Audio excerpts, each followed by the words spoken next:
प्यारे भक्त प्रेमियों, सदगुरु कबीर साहिब की कृपा दृष्टि से हो रहे इस सत्संग में आपका हृदय से स्वागत है। मित्रों, सदगुरु साहिब ने गुरु और शिष्य में सिर्फ एक ही भेद बताया है कि शिष्य वो पहला पौधा है जो पूरे संसार को ज्ञान स्वरूप स्वच्छ हवा, शीतल छाया और भूखे को भोजन देता है, किंतु जब तक इसे सदगुरु रूपी जल न मिले तब तक ये केवल मात्र एक साधारण बीज ही है। अर्थात सदगुरु की महिमा गाई नहीं जा सकती, क्योंकि सदगुरु की महिमा इतनी विशाल है कि गुरु गोविंद दो एक है, दूजा शब्द आकार, आपा मेटे हरि भजे तब पावे दीदार। अर्थात गुरु और परमात्मा दोनों एक ही है। हर मनुष्य को परमात्मा चाहिए, इसलिए ये दोहा भी सूक्ष्म अर्थ दे रहा है कि जिसने सदगुरु की कृपा पाली उसने परमात्मा को पा लिया। मित्रों, सदगुरु का दर्शन परमात्मा के दर्शन से भी बड़ा है। इसलिए यदि परमात्मा से मिलना चाहते हैं तो पहले आपा मेटे हरि भजे तब पावे दीदार।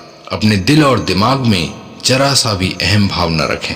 मन में सदगुरु के प्रति शंका का विष जरा सा भी न रहे, अन्यथा शंका रूपी विष से खुद का नाश होता है। और जब शंका, अहंकार, कपट और चालाकी जैसी गंदगी नहीं होगी तो स्वतः ही सदगुरु की कृपा होगी। इसलिए मित्रों, सदगुरुदेव के प्रति विश्वास रखिए और श्रद्धा से उनकी सेवा करते रहिए, क्योंकि सदगुरु की कृपा से कल्याण निश्चित है। मित्रों, सदगुरुदेव आगे कहते हैं, गुरु को कीजिए दंडवत, कोटि कोटि परिणाम, कीट न जाने भृंग को, गुरु कर ले आप समान। मित्रों, न जाने हम कितने जन्मों से दुखालय संसार में दुख भोग रहे हैं।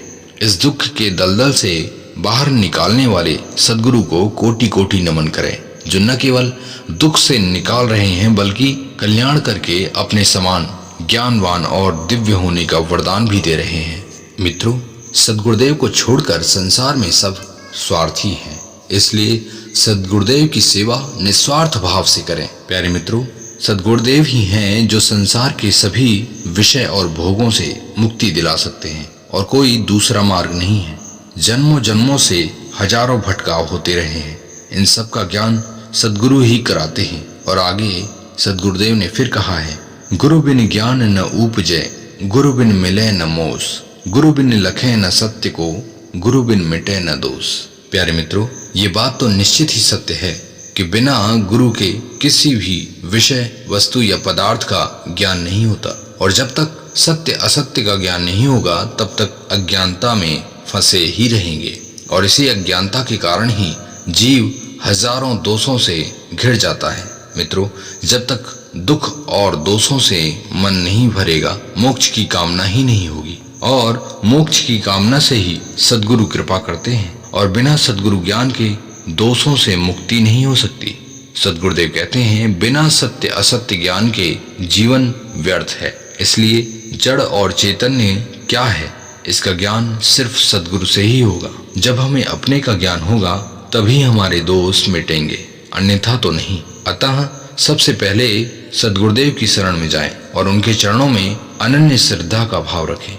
मित्रों, बिना कोई चालाकी किए सदगुरुदेव की आज्ञा का पालन करें, यही मोक्ष का द्वार है। सदगुरुदेव कहते हैं, गुरु को सिर पर राखिए, चलिए आज्ञा माही, कहे कबीर दास को, तीन लोक भय नाही। अर्थात आपने गुरु बनाया है तो कोई बड़ी बात नहीं है, किंतु यदि आपको गुरु ने शिष्य बनाया है तो ये बड़ी बात है, क्योंकि सदगुरुदेव को हम अपना बनाएं इससे ज्यादा प्रभावी बात है सदगुरुदेव हम पर कृपा करें। और जब सदगुरुदेव की कृपा हो रही हो तो ध्यान दें, सदगुरु की वाणी पर ही चलें।